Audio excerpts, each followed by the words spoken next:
اور اس راستے کی جسے آسان کر دیا، ہمیں ہدایت کی، اور اپنے ہاں قرب حاصل کرنے اور عزت و بزرگی تک پہنچنے کے لیے بصیرت دی۔ بار الہا،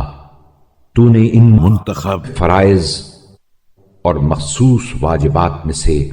ماہ رمضان کو قرار دیا ہے، جسے تو نے تمام مہینوں میں امتیاز بخشا، اور تمام وقتوں اور زمانوں میں اسے منتخب فرمایا ہے، اور اس میں قرآن اور نور کو نازل فرما کر اور ایمان کو فروغ و ترقی بخش کر اسے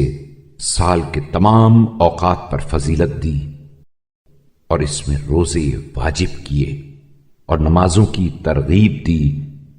اور اس میں شب قدر کو بزرگی بخشی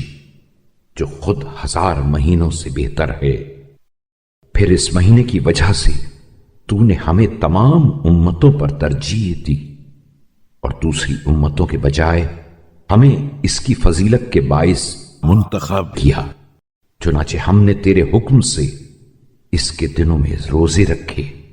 اور تیری مدد سے اس کی راتیں عبادت میں بسر کی، اس حالت میں کہ ہم اس روزے نماز کے ذریعے تیری اس رحمت کے خواستگار تھے جس کا دامن تو نے ہمارے لیے پھیلایا ہے، اور اسے تیرے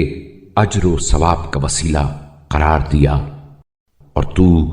ہر اس چیز کے عطا کرنے پر قادر ہے جس کی تجھ سے خواہش کی جائے، اور ہر اس چیز کا بخشنے والا ہے جس کا تیرے فضل سے سوال کیا جائے۔